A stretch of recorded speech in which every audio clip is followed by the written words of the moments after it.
Shalom. La rédemption, la délivrance, qu'est-ce que c'est? Ce qu'on appelle en hébreu la Géoula.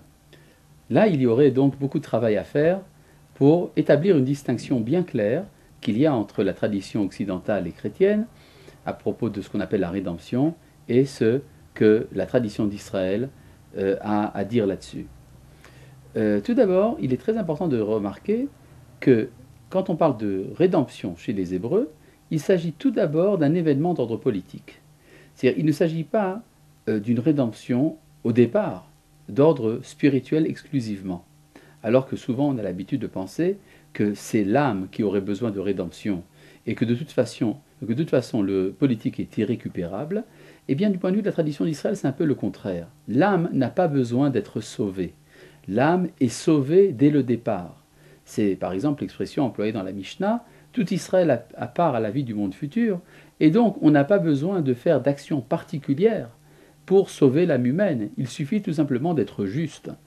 Et donc on n'a pas besoin d'artifice, d'un mythe qui permettrait la rédemption de l'homme. L'homme n'est pas né coupable. Le péché du premier homme n'est pas quelque chose qui me rend coupable à ma naissance. C'est vrai qu'à cause du péché originel, eh bien, nous sommes dans un monde où l'homme est mortel. C'est vrai. Mais l'homme n'est pas coupable. L'homme est aimé de Dieu dès le départ. Mais alors, en quoi consiste la rédemption? Eh bien, la rédemption consiste tout d'abord en une transformation de l'ordre politique du monde.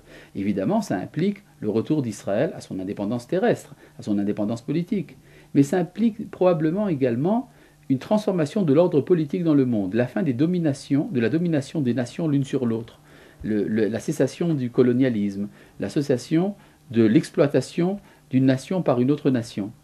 Une fois qu'Israël est revenu sur sa terre et reprend possession pleinement du sol qui lui a été volé par les nations dans l'Antiquité, c'est alors que peut se rétablir la justice politique sur terre.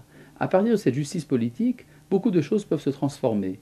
Par exemple, ne serait-ce que le rétablissement du centre universel de la connaissance de Dieu, qui est le Temple de Jérusalem, évidemment, et également l'influence de la parole de Dieu à travers Israël pour le monde entier, l'établissement de la paix universelle, et pour nous les Juifs, le rétablissement de la dynastie davidique, la dynastie des descendants du roi David. Alors tout cela n'implique absolument pas la nécessité de miracles ou de choses extraordinaires en dehors de la nature, des événements surnaturels. Il s'agit tout simplement de mettre en place le projet du judaïsme qui permet d'établir la paix universelle. Une fois cette paix universelle établie, alors commence l'ascension spirituelle de l'humanité qui pourra faire accéder l'humanité entière à la connaissance de Dieu. Maïmonide nous dit, viendra un temps où le monde entier ne s'occupera plus d'autre chose que de connaître le Créateur. Mais pour pouvoir se consacrer à la connaissance du Créateur, eh bien il faut tout d'abord être acquitté des exigences de la morale, des exigences de la sainteté, des exigences de la vie morale entre les hommes. Une fois cela établi, eh bien, nous sommes dans un monde où il n'y a plus de famine, il n'y a plus de maladie, il n'y a plus de larmes. La joie qui remplira la terre tout entière lors de l'accomplissement final du processus de la rédemption, eh bien, cette joie permettra d'accéder à un stade supérieur de l'évolution humaine.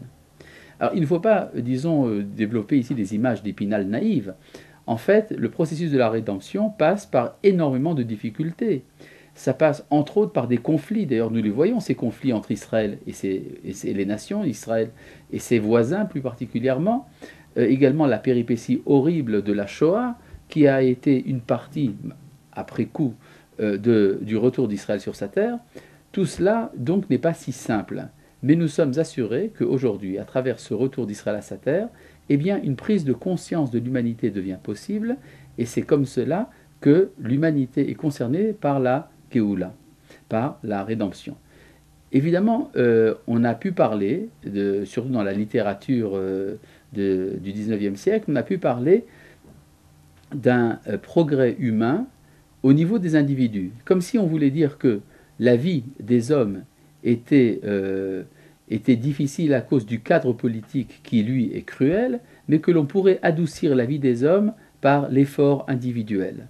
Ce que la Torah propose, c'est au contraire de transformer la vie des hommes, même au niveau individuel, à travers l'acceptation d'un nouveau mode de vie politique dans lequel c'est la morale qui domine et non pas les intérêts.